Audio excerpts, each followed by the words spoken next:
皇马的阿隆索现在看来离开帅位也就是迟早的问题。现在根据报道，在皇马队内他已经几乎没有支持可言。著名记者奥恩斯坦也有独家报道说，曼城有意切尔西的主教练马雷斯卡去接班。所以这个消息传出来，难怪昨天咱们在新闻里谈的马雷斯卡为什么突然对切尔西的高层开炮。这就说得通了，还真有可能是已经在跟曼城谈了。然而在比赛第4分钟，摩洛哥的中场球员坦纳里在中圈观察对方的门将站位靠前，于是中圈就一脚吊射，就像贝克汉姆的成名作一样，皮球飞入对方球网，这个球太帅了。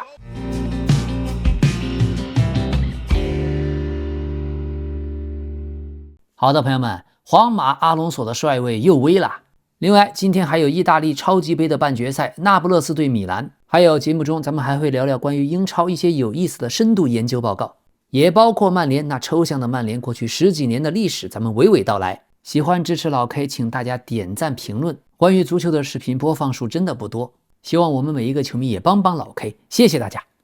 今天在意大利超级杯的半决赛当中，那不勒斯2比0战胜 AC 米兰。上半场39分钟，内雷斯率先打破僵局，取得领先。下半场63分钟，斯皮纳佐拉送出助攻，霍伊伦接应破门。AC 米兰输了也好，这下子单线作战，好好冲击一下意甲冠军。米兰本场比赛跟那不勒斯对比起来，实力差距好大，完全没有办法，一点威胁也制造不出来，感觉一次进攻都没打成，完败，确实打不赢。米兰的西门尼斯不行，恩昆库不行，阿泰卡梅不行，德文特不行，这场比赛亚沙里也不行。不过比赛中可以看到球迷们太喜欢莫德里奇了，只要莫德里奇拿球，球迷们都在欢呼。米兰的球迷一直在喊卢卡卢卡，看来今年夏窗引进的莫德里奇、拉比奥还可以，其他呀一个比一个废物。恩昆库没有自信，游离在所有的队友之外，配合不上，没有化学反应。当然也许把他顶在前面完全不是他的特点，如果东窗米兰再来一个大前锋，让恩昆库打影锋，是不是能够激活呢？说不清楚。看了恩昆库啊，老 K 觉得也不是随便一个英超出去的都能在意甲乱杀。今天23岁比利时的后卫德温特完全是被霍伊伦当玩具耍呀。当然他平时踢的比赛也少，平时不用在板凳上就作废了，上去打主力，这能踢得好吗？同样23岁瑞士中场亚沙里没有状态，没有灵性，中规中矩。赛季初断腿，这半年呀伤了。而替补出场21分钟，21岁的阿特卡梅在场上全是速度贼慢的那种横传，每传一脚都看着揪心。今天也就身高1.94米，24岁的帕夫洛维奇可以，不管什么比赛总是那么卖力，精神属性拉满，在后防上的存在感也强。今天米兰被进的2个球，门将麦尼昂值得商榷。不过第一个球霍伊伦传的线路太刁钻了，如果不扑，帕夫也根本碰不到，也是进。麦尼昂也就将够到一点儿，可能这个球只有像库尔图瓦那种大身材，再加上下地速度极快才能扑出去。第二个丢球嘛也是一样，如果块头再大一点，兴许能挡出去。总之今天米兰是防不住霍伊伦，霍伊伦在曼联不管用，但到了意甲真是独一档的。皇马的阿隆索现在看来离开帅位也就是迟早的问题。现在根据报道，在皇马队内他已经几乎没有支持可言，正处在下课边缘。最近客场对阵塔拉维拉的比赛最后几分钟，身为皇马却被对方压着打，要不是靠门将卢宁的超神发挥，皇马就悬了。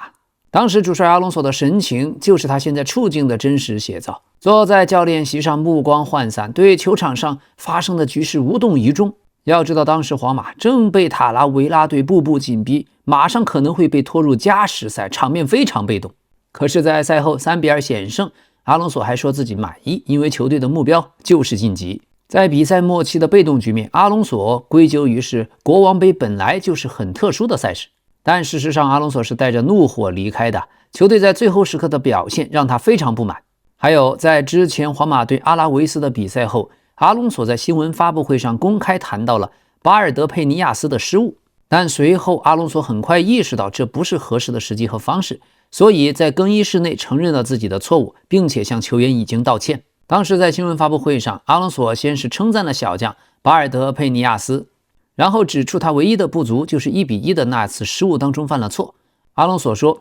我们在巴尔德佩尼亚斯唯一的那次失误当中就丢了球，其他所有的时候他的表现很出色。当然这本来是出于很真诚的足球分析的评论，但因为是主教练在公开场合发表的，所以很多人会将他视作对球员的直接指责。于是阿隆索也马上意识到了，直接到更衣室里直接和这位青训球员进行了交流，澄清他是在分析阿拉维斯扳平比分的进球时所说的话。自己的意图并不是想让球员难堪，他也没有义务这样做，但他选择了这样道歉。随后整支皇马都在社交媒体上分享了巴尔德佩尼亚斯的首秀。在皇马内部，大家对青训球员的首秀都予以了支持。可是紧接着国王杯虽然3-2赢了，却那么的被动，而且还是打一支低级别球队。更令主帅阿隆索恼火的是，现在皇马管理层的态度，他们对阿隆索的支持已经正在日渐消减。现在他在俱乐部高层中的支持者已是屈指可数。所有人都意识到阿隆索在皇马的帅位上的未来岌岌可危，确切地说，他的命运就将由接下来的这几场比赛决定。本周皇马将对阵塞维利亚，2026年首场比赛将对阵贝蒂斯，这2场对决很可能就是他的生死战，甚至可能等不到那时候。所以现在阿隆索的任何失误都有可能让老佛爷对他痛下杀手，哪怕是一场平局或者过程狼狈，都足以成为压垮他的最后一根稻草。所以外行看热闹，内行看门道。阿隆索失去了球员们的支持，说明职业球员知道他的水平。许多人讲他在勒沃库森曾经拿过冠军，而且是不败赛季，但德甲其实除了拜仁，其他队不足为虑。而那个赛季拜仁正好处于阵容的磨合期，实在太差。到了上赛季他离开之前，在勒沃库森的表现就已经很一般了。关键的一点，安切洛蒂还在皇马的时候，后防都已经残阵了，却没有补人。阿隆索来了之后，皇马花重金给你引援了后防，卡雷拉斯和何伊森都是主力后防啊。可是皇马如今的防线却仍然形同虚设。现在想想，上赛季安切洛蒂真的干得好好的，让他离开，非把他逼走，让他去了巴西队。现在想想真是不合时宜。而巴西足协也追安切洛蒂2年了，尽管在皇马得不到球迷想要的尊重，可是巴西足协尊重安切洛蒂，几乎满足了他的所有需求。其实阿隆索呀，最关键的问题还是本身的地位不够，咖位不够。在勒沃库森也许可以，可是皇马想控制住一众天皇巨星太难了。所以虽然皇马赢了过去的2场比赛，但皇马内部仍然对他有疑虑。在本周六球队迎来对塞维利亚的比赛之后，随后俱乐部高层就将展开新一轮的反思。如果没有立竿见影的强烈反应，那么阿隆索的前景不容乐观。更关键的是，现在的阿隆索已经是在努力的维持平衡，以不激怒更衣室为原则。人们本来期待的那个来了皇马可以树立威信的少帅阿隆索，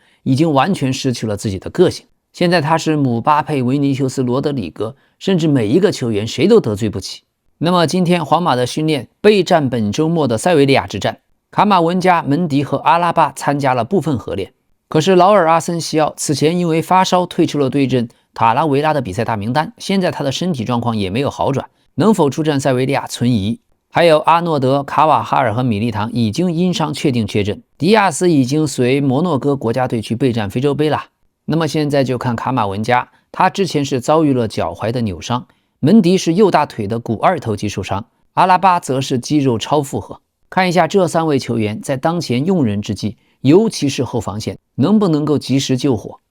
卡马文加呀，喜欢带球推进，往人多的地方扎，他的防守就是拦截，柔韧性好，但是费膝盖。很多卡马文加的拦截动作，别的球员做那么一下可能就站不起来，卡马文加却能起来继续防。他的下地和拦截都很快，但这是冒着身体的风险，球留下。不过就感觉年纪轻轻，现在真比薯片还脆，身体有一些玻璃化。还好过去大家都骂楚阿梅尼，但楚阿梅尼现在却越踢越好，已经成为皇马中场不可或缺的存在。另外关于阿拉巴就不要提了，比赛都没有打，怎么会肌肉超负荷呢？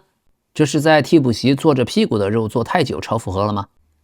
还有门迪，充电1个月通话5分钟，门迪踢个半场也许可以，感觉比利物浦的乔戈麦斯还脆。OK， 皇马的青训小球员刚刚被阿隆索批评但又道歉的这位巴尔德佩尼亚斯，目前多特蒙德对他很感兴趣，勒沃库森和阿森纳也有意。多特蒙德正在寻找聚勒的接班人，他们内部已经决定不再与聚勒续约，因为聚勒的年薪达到了1400万欧元，合同将在明年夏天到期。此外还有施洛特贝克到底是离开多特还是会接受多特提供的养老合同，目前也不明朗。于是多特蒙德正在加紧寻找新的防守球员，现在看上了身高1.88米的皇马中后卫巴尔德佩尼亚斯。这位新秀在皇马2队既可以打左后卫也可以打中后卫，刚刚完成了在西甲联赛中首次为皇马1队的亮相。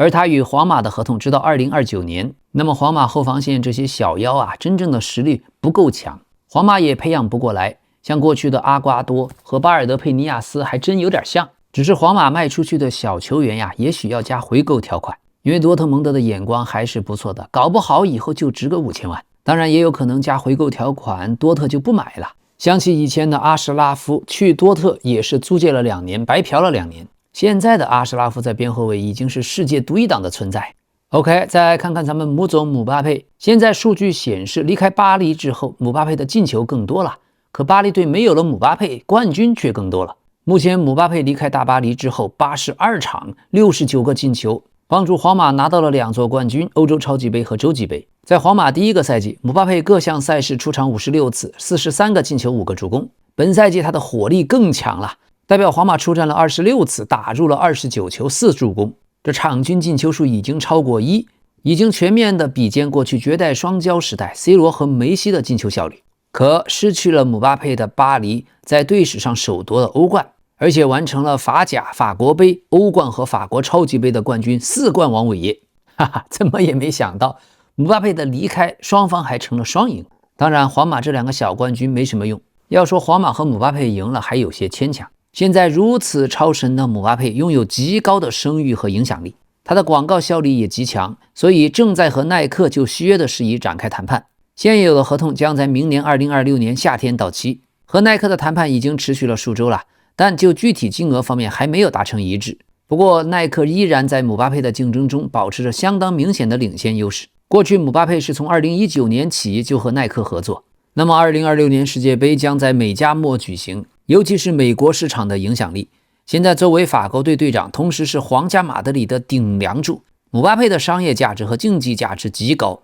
况且在加盟皇马以后，他还持续的保持高进球效率，提升了自己在市场上的吸引力。于是姆巴佩现在也是其他品牌极力争取的对象。像阿迪达斯本身就是皇马的装备赞助商，也有一定的有利因素。同时安德玛品牌也表达了强烈兴趣，这是一家赞助阿什拉夫的美国装备商。最有名的是在 NBA， 库里一直是他的代言人。而姆巴佩方面对这一份合同的期望金额达到了数千万欧元，这也符合他的经济地位和商业影响力，很有可能再次刷新个人代言合同的记录。另外，耐克在尝试满足姆巴佩要求的同时，也在同步的推进另一名法国新秀的合作谈判，那就是杜埃。杜埃还没有和任何装备商签约，已经是各大品牌争夺的热门目标。这里老 K 公正的说一句，如今的年轻人圈子里，其实梅西 C 罗已经属于过去式，而姆巴佩的影响力毋庸置疑不亚于梅西 C 罗。尤其是每一次耐克给姆巴佩做的广告都很顶，姆总确实出圈。再加上4年一次的世界杯，每一次世界杯姆巴佩都最赚眼球，当今足坛技战力第一人，炙手可热，当红炸子鸡啊。OK， 本赛季到目前为止，欧洲5大联赛成功过人次数最多的球员，巴萨的亚马尔69次排第一，托特纳姆热刺的库杜斯48次排第二，曼城的多库45次排第四，而排在第3的就是皇马的姆巴佩。值得一提的是，在这个榜单的前9名，过人成功率最高的也是姆巴佩，这就牛逼啊！姆巴佩和中锋哈兰德这样的比进球，和边锋亚马尔这样的比过人，甚至过人成功率还是第一。姆总真的太强，真的太强。俱乐部年度进球数排行榜方面，姆巴佩已经平了皇马的历史第2，距离 C 罗仅差1球，而且还有最后一场比赛。所以皇马今年最后一场比赛对阵塞维利亚，大家一定要看，看看姆巴佩能否打破他的偶像 C 罗的记录。值得一提的是，姆巴佩最近有伤病，像皇马主场对阵曼城的欧冠他就没有出场。还有这个皇马自然年进球榜极为夸张，排名第1并列第2、第4、第5、第6的都是 C 罗，分别是2013、2012、2014、2015和2011年的 C 罗。所以 C 罗在历史上对皇马做出的贡献一目了然。可是关于阿隆索，竟然有坏消息也有好消息。绿帽哥今天就爆料，曼城有意阿隆索，曼城主帅的候选名单中就有哈维·阿隆索的名字，而且瓜迪奥拉非常欣赏阿隆索。不过这一切也要取决于到那个时候皇马、利物浦还有现在的主教练斯洛特的情况。不过关于曼城未来的主帅，著名记者奥恩斯坦也有独家报道，说曼城有意切尔西的主教练马雷斯卡去接班。所以这个消息传出来，难怪昨天咱们在新闻里谈的马雷斯卡为什么突然对切尔西的高层开炮。这就说得通了，还真有可能是已经在跟曼城谈了。现在是这样子的，明年夏天瓜迪奥拉很有可能离任。如果他离开，曼城考虑的人选中，马雷斯卡位列前茅。当然，也有其他的一些人选。现在外界普遍预期，本赛季就是瓜迪奥拉执教曼城的最后一个赛季，而他的最终决定可能会在赛季临近结束的时候才会做出。所以曼城高层必须要推进应急的计划，以应对这种情况有可能会发生。而马雷斯卡过去就是瓜迪奥拉在曼城的助教，曾经在曼城担任过青年队和一线队的职务，所以在俱乐部的高层当中，许多人支持他。如果瓜迪奥拉主帅的职位出现空缺，他可能是主要的候选人。而马雷斯卡和切尔西的合同到2029年结束，到时候可以选择续约12个月。不过最近几天他的合同情况出现了一些不确定性，也就是昨天老 K 说过的，他自称在战胜埃弗顿之前的那48小时是加入切尔西以来最糟糕的48小时，因为许多人不支持我们。而最新的消息，在马雷斯卡一番发炮之后，切尔西的管理层仍然希望留住马雷斯卡，计划在明年夏天就对他进行评估。这也是切尔西一份事先就已经计划好的针对马雷斯卡执教表现的评估。那么届时切尔西很有可能提出一份新的长期合同，想以此来锁住马雷斯卡在切尔西的未来。有意思的是，最近英超各队的出场阵容稳定度有媒体进行了分析和排名。在英超，现在水晶宫是稳定度最高的球队，而切尔西最低。这份阵容稳定性的评分是用来衡量每个俱乐部在赛季中是如何分配首发球员和替补球员的上场时间。简而言之，评分越高，表明球队的阵容越稳定，主力出场的时间更多，而替补出场的时间更少。那么切尔西的评分最低，这表明主教练马雷斯卡在切尔西是最频繁的对球员进行轮换。不过这个表单可以看出来，大俱乐部的阵容比其他的小俱乐部要更大，因此图中排名最低的10个球队里面有6支都是在参加欧战的球队。而倒数第2的狼队是个意外，因为他们现在在英超联赛积分垫底，前16场比赛只得2分。狼队也正在努力的自救，拼命的调整阵容，他们想找到最能够激发球队积极表现的阵容和方法。而切尔西马雷斯卡在联赛中已经启用了25名球员，更换首发阵容的次数达到了47次。现在切尔西队中只有门将桑切斯打满了全部16场比赛，但另外伤病也是造成切尔西不稳定性的原因之一。还有今年上半赛季切尔西遭遇了那么多的红牌，这些红牌有关于他们在纪律方面的记录，也影响了切尔西的阵容稳定性。事实上16场英超联赛，切尔西就吃到了最多的5张红牌，所以阵容稳定性并不是胜负的关键。目前英超各队关于轮换的策略已经呈现了分化的趋势，像那些为保级而战的英超球队，通常每周都会排出几乎不变的阵容，他们寻求稳定性，为了留在英超联赛而战。可是要参加周中欧战的俱乐部就没办法了，必须要轮换更多的人，要深入挖掘自己的选择，精细管理每名球员的上场时间。这样做的关键是极力避免在球队一周双赛的情况下，体能状况出现瞬间的崩塌。但是水晶宫是个例外，水晶宫队正在参加4项赛事，再加上1月份要开打的足总杯，可能达到5项。可是奥地利教练格拉斯纳并没有他自己所期望的那样的阵容深度，未来可能他也必须要进行更大规模的轮换，这对水晶宫现在的战绩，对他们的进攻打法都是一大打击。而本赛季咱们研究一下格拉斯纳在水晶宫安排英超出场的阵容，包括首发和替补的出场时间。那么图表上一目了然，格拉斯纳是高频率的征召同一核心组的15名球员，所以英超没有哪支球队比水晶宫的15次首发调整更少了。看平均数据，格拉斯纳是在平均第76分钟才进行首次换人，这也是所有球队中英超最晚的。而水晶宫替补球员的上场时间仅占他们总可用时间的 5%， 这说明水晶宫的主力踢得太多，替补席又踢得太少。另外还有曼城的瓜迪奥拉，过去瓜迪奥拉是非常喜欢轮换政策的，可本赛季瓜迪奥拉已经有4次派出了完全相同的首发11人。要知道本赛季刚刚16场比赛，这4次比之前瓜迪奥拉3个完整赛季的114场英超比赛加起来还要多。所以目前曼城已经成型，多纳鲁马、努本迪亚斯、尼科冈萨雷斯和哈兰德组成了可靠的中轴线，而福登比席尔瓦、尼克奥莱利、格瓦迪奥尔和努内斯也全部首发了过去7场联赛，这是一套异常稳定的阵容。您只要看看现在瓜迪奥拉的方法和之前5个赛季相比，就知道他产生了多大的转变。不过再次提醒一下，阵容稳定性和球队所获的积分之间的简单相关性显示，过去5个完整的英超赛季中，两者之间没有任何统计上的关联。阵容稳定性并非胜负的关键。另外，球员的轮换和球员的伤病问题休戚相关。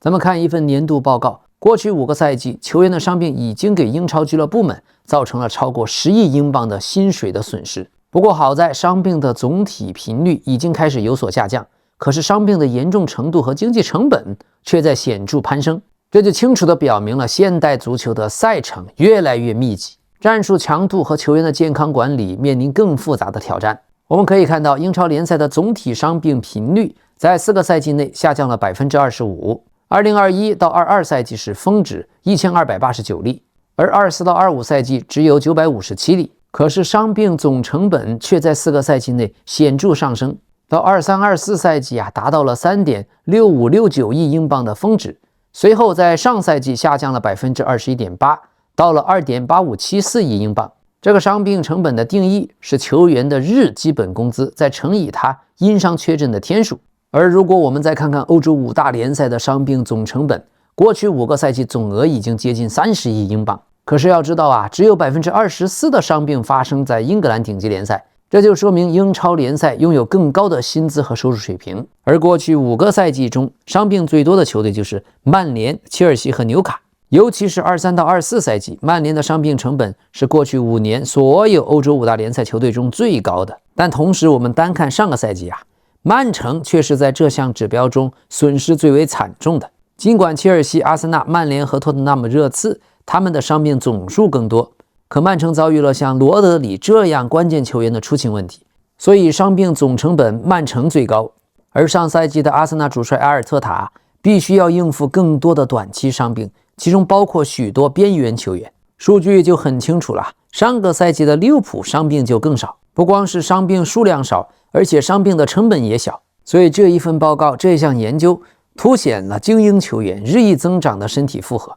我们已经看到，随着比赛的增加，伤病数量还有相关成本的演变，这也就和现在越来越多的人呼吁在比赛中要加强对球员的保护，这就形成了共鸣、联动和呼应。而且研究中有一个很令人担忧的事儿，就是自2020到21赛季以来，欧洲主要联赛的伤病严重程度上升了 30%。 这个很简单，主要是衡量球员伤停时间长短的指标。尽管伤病的频率下降了，但是当球员真的受伤的时候，情况却更为严重。5年前球员平均缺席只有14天，而上个赛季则上升到了22天。这说明5年前的球员小伤小病更多，但5年后的现在，伤病的次数减少，伤病的严重程度却非常大的增加了。这种严重程度的上升就跟恢复窗口期越来越短，球员累积的疲劳，以及部分顶级球队的赛事越来越密集，赛程越来越紧凑直接有关。还有业内也认为，现在大多数主教练都偏爱基于控球的打法，还有侵略性极强的人盯人逼抢，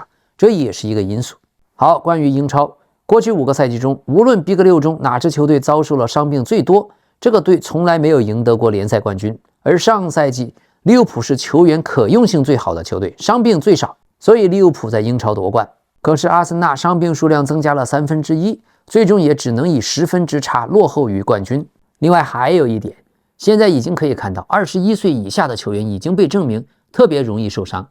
年轻球员的出场时间增加是近几个赛季的上升趋势，而他们的伤病严重程度是所有年龄组当中最高的。这就表明了从青训学员的级别跨越到一线队，这对身体带来的挑战极大，而且可能表明球员的发展路径中还存在一些系统性的缺陷。青训足球领域的工作人员要深刻意识到要弥补这个差距，同时对豪门来说必须要强调租借期的重要性。像那些技术天赋出众的球员，他们可以在租借期间锻炼身体对抗的韧性。研究还发现，最容易受伤的是英超21岁以下的前锋，而21岁以下的中场球员在该列表中位列第4。还有，不论年龄组，前锋都是最容易受伤的位置。另外，守门员的伤病频率和严重程度也有所上升，这也说明守门员这个位置的演变要求门将具备更强的脚下技术和清道夫一样的出击能力。不过值得一提的是，目前看新的世俱杯对伤病率的影响微乎其微。参赛的9家欧洲俱乐部中有5家在2025年的6月到10月期间的球员可用性实际上比24年同期更好。不过切尔西和大巴黎一直饱受伤病困扰，毕竟这2家俱乐部在世俱杯打的比赛最多，熬到了决赛。还有曼城曼城在参加世俱杯期间安然无恙，但随后却遭遇了大量伤病。另外，数据显示，伤病的高峰期通常出现在11月到2月之间，这是由于整个冬季英超比赛数量增加，而且缺乏像欧洲其他地区常见的那种冬歇期。另外还有一点，22到23赛季欧洲的伤病成本上升了 26%， 而那个赛季恰逢12月举行了冬季世界杯，所以这是一个很大的因素。还有现在球员伤病的类型也在发生一些轻微的变化，过去4个赛季中，腿筋受伤的球员数量起伏不定，而上赛季肌肉损伤有所增加，与此同时膝盖受伤却大幅下降。这说明英超联赛持续表现出肌肉和腿筋受伤的最高负担，这也跟英超的高节奏大量转换的比赛风格相符合。近几个赛季英超的反击次数呈上升趋势，这让英超已经从德甲手中夺走了反击联赛的头衔。所以这份报告彰显的不仅仅是医疗的问题，它反映了所有的联赛的竞赛结构、发展路径、战术演变，还有组织决策之间各种复杂的相互作用。现在看来，特别是英超增加比赛可能还不是最重要的。那么以后的英超头部部队都会多线作战，搞不好一线队的人数会越来越增加。而老 K 个人认为，对英超来说，裁判的尺度要严格一点，像那种前锋都要被踢死了也不给牌，这毛病得改。还有一点，22到23赛季，当时联赛的平均加时都在5分钟以上，经常能看见补时8、9分钟，又臭又长，中间还夹了个世界杯，那一年世界杯的补时也是超长。所以为了经济利益，在商业时代减少比赛不可能。老 K 还是再呼吁一下，可以改一改裁判的判罚尺度，更严格一点。尺度松，对抗强，英超是更好看，但这在球员健康方面付出的代价也太大了。让我们关注一下穆里尼奥。最近在葡萄牙杯第5轮，本菲卡客场2-0战胜了法鲁人，穆里尼奥也迎来了他个人执教生涯的第750场胜利。他在切尔西、国米、皇马、曼联、热刺和罗马等等执教生涯总执教场次是1216场，752胜246平218负，场均得分 2.06， 赢得了2座欧冠、2座欧联杯，还有1座欧协联冠军。他在葡超、英超、意甲和西甲都获得过联赛冠军，总计7座顶级联赛冠军，英超2座，意甲2座，西甲1座，葡超冠军2座，其他的各种杯赛冠军共5个。穆里尼奥的执教生涯仅仅在热刺队没有获得冠军奖杯，在热刺还有7天就要打决赛了，却被主席列为下课，这也导致热刺失掉了那一次的冠军，而穆里尼奥的热刺执教履历也留下了冠军数的空白。最近关于穆里尼奥在曼联的时候和博格巴的矛盾，每日邮报的团队继续在披露曼联秘史。2014年夏天，当时曼联的 CEO 伍德沃德毫不犹豫地解雇了莫耶斯，一个赛季的错误本应迅速得到纠正，然而曼联只是向问题砸钱，而大部分资金却用错了地方。10多年来，曼联买了许多拥有全球声誉和辉煌战绩的球员，可来到了老特拉福德之后，名声和表现却大打折扣。俱乐部在转会费和工资上花费了数千万英镑，引进了像迪玛利亚、法尔考、德佩、施魏因施泰格、马夏尔、伊布、博格巴、卢卡库、马蒂奇还有桑切斯这些明星球员，可是转会市场却多次失误。值得一提的是， CEO 伍德沃德并没有因为支付给尤文8930万英镑的世界纪录转会费引进博格巴而感到尴尬，伍德沃德却因为这笔世界纪录的转会费让曼联重新回到了人们的视野中而感到得意。2016年，为了回应曼城任命瓜迪奥拉，伍德沃德将他的老对手穆里尼奥请到了曼联，于是签下了博格巴和伊布。而对于老江湖伊布来说，他很快意识到曼联并不是自己期望的那种强队，于是伊布开始对每天在卡林顿基地所遭遇的事情感到恼火。伊布后来回忆道，我会摇下车窗对门口的保安说，听着我的朋友，我已经来这里1个月了，我是世界上最好的球员，如果你还认不出我，那你就找错工作了。而博格巴，他在曼联对穆里尼奥、索尔斯克亚还有后来的临时主帅朗尼克来说就是一种干扰，最终博格巴又自由转会回到了尤文。而在曼联，他和林加德的关系让许多人不满，尤其是他们在球队表现不佳的时候，仍然习惯于发布那些轻松的更衣室视频。而穆里尼奥还和姆希塔良发生过矛盾，最后被用作桑切斯交易的添头。那一次交换，桑切斯与阿森纳的合同只剩下5个月，却被估价为3500万英镑。为了抵挡来自曼城的兴趣，曼联甚至愿意支付桑切斯每年2035万英镑的薪水，外加每场首发75000英镑，还有每年110万英镑的奖金。所有人都能看出来，桑切斯到曼联是为了钱。可当时被足球名人崇拜所迷住的曼联，根本没有看到其中的危险。桑切斯在曼联的亮相是一场奢华的制作，拍摄他穿着新球衣在钢琴上演奏 Glory Glory Man United。桑切斯可能以为自己加入了一支足球乐团，但实际上只是一支马戏团的一部分。他在俱乐部的45场比赛中仅仅打入5球，并在19个月后离开。桑切斯到了曼联，在仅仅参加了1次训练以后就意识到了问题。当时他在短暂了解了老特拉福德的内情后，立即打电话给自己的经纪人，询问是否可以取消转会。后来桑切斯表示，我本希望能出场比赛，赢得一切，让球迷开心，但由于当时的情况不适合曼联这样规模的球队，这一切都没有发生。伊布后来在自传中写道，每个人都认为曼联是一个顶级俱乐部，是世界上最强大的俱乐部之一，但当我在那里时，我发现了一种狭隘和封闭的心态。伊布嘛，据说在一次俱乐部的旅行中，因为从酒店迷你吧喝了一瓶果汁，伊布的工资竟然被扣了1英镑。而让 C 罗感到不满的是卡灵顿基地球员游泳池中松动的瓷砖。所以巨星们很快就意识到，自从2013年福格森退休以来，他所建立的曼联帝国已经走向了衰败。这种判断也是正确的，这一切最明显的就体现在将曼联拖入低谷的球员阵容上。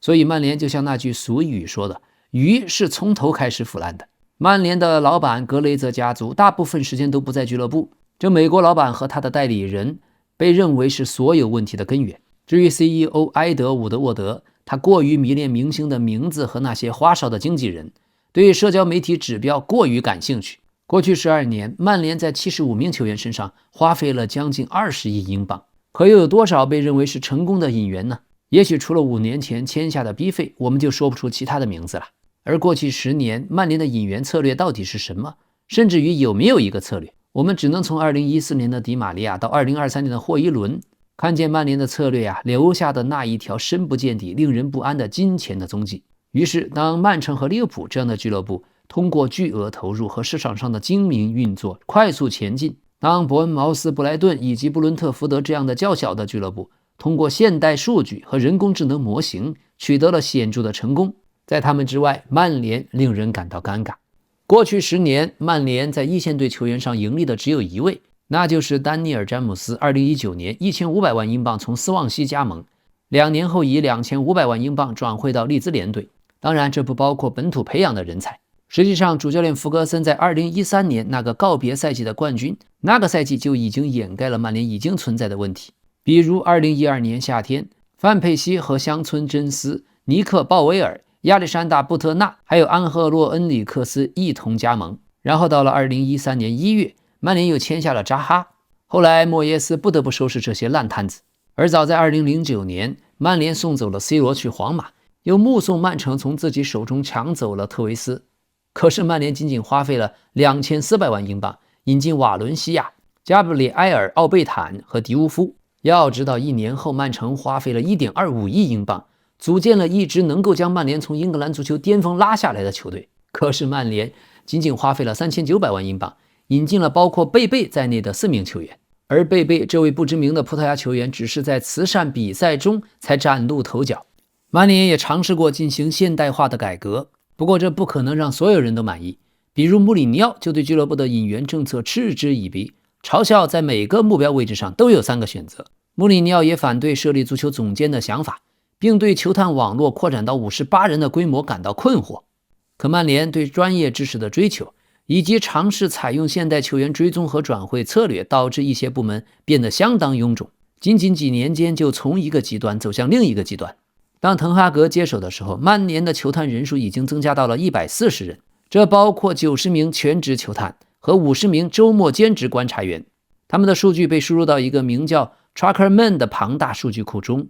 2019年夏天，当曼联从水晶宫签下万比萨卡的时候，伍德沃德自豪地表示，这位英格兰后卫是从多达804名右后卫的名单中挑选出来的。但怀疑者不仅质疑，经过如此密集的考察，曼联为什么选择了一个球迷们就可以在当日比赛节目中看到的人？据说水晶宫的主席史蒂夫·帕里什在曼联同意为万比萨卡支付5000万英镑的时候，差点从椅子上摔下来。而万比萨卡现在在西汉姆联队踢球，这可能更适合他的水平。所以长期以来，曼联落后于许多对手。部分原因是，尽管员工数量增加，并愿意采用最新技术和方法，但是在应该具备足球专业知识的地方，却往往存在明显的空缺。拥有装备却不会使用是没有意义的。可是，尽管曼联后来转向了数据和技术来寻找球员，但仍然存在明显的失误。2022年夏天，曼联在最后时刻选择了皇马的卡塞米罗。卡塞米罗在伯纳乌告别的时候对队友表示，自己无法相信曼联将支付给他这么多薪水。曼联为引进卡塞米罗花费了6000万英镑，而他的周薪高达30万英镑。如今33岁的卡塞米罗仍然在曼联效力，他有过出色的表现，但大多数时候卡塞米罗看起来更像是已经将自己最佳年华奉献给另一家俱乐部的球员，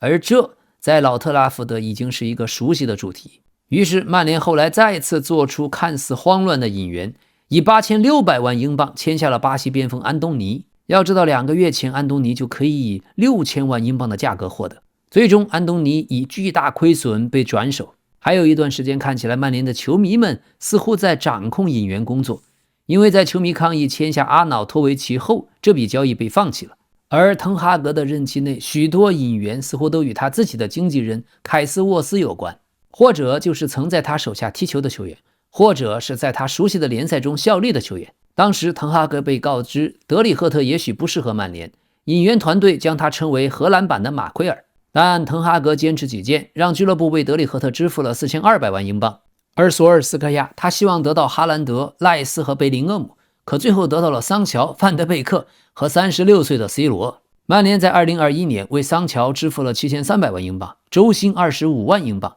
目前他却被租借到了阿斯顿维拉，上赛季被租借到了切尔西。明年夏天桑乔合同到期将自由离队，他已经2年没有为曼联踢球了。而另一方面 C 罗的情况不同，这笔交易是超级经纪人门德斯的杰作。门德斯让曼联感到了恐慌，他称 C 罗手握着笔正准备签约曼城，于是曼联内部的一种恐慌产生了。一想到 C 罗在对阵曼联的时候为曼城进球，他们就无法承受，他们非常害怕球迷的反应。而现实是签下 C 罗违背了索尔斯克亚尝试做过的一切。 C 罗从回到俱乐部的那一刻起，他超过了50万英镑的周薪就带来了破坏性影响。据说他想从马奎尔手中夺走队长袖标，这导致了分裂。几年后索尔斯克亚回忆道，也许引进 C 罗这影响了整个更衣室的动态，他那年是最佳射手，但我在10周以后就失去了工作。2023年曼联放弃了签下哈里凯恩的计划，部分原因是费用问题，但随后曼联却以7200万英镑的价格签下了霍伊伦。要知道其他俱乐部对霍伊伦的估价仅仅是这个价格的1/3。霍伊伦现在已经租借加盟了那不勒斯，明年夏天计划以3800万英镑的价格永久转会，而安东尼则以约6000万英镑的损失被出售给皇家贝蒂斯。还有乌加特，2024年夏天他以4000万英镑从大巴黎签下，可现在坐在替补席上，而 B 费却占据了乌加特在中场的位置。于是曼联的这些模糊的凑合和修补感继续存在。C 罗这件事老 K 就想起当时主帅索尔斯克亚让 C 罗替补了一场，结果福格森就直接下场开炮，炮轰索尔斯克亚，说最好的球员不应该坐在替补席。所以就曼联当时的这个环境能好起来就怪了。福格森离任后引进的曼联球员质量下降，而且标准也降低。有一位不受欢迎的一线队球员虽然成功转会，但是曼联的人士说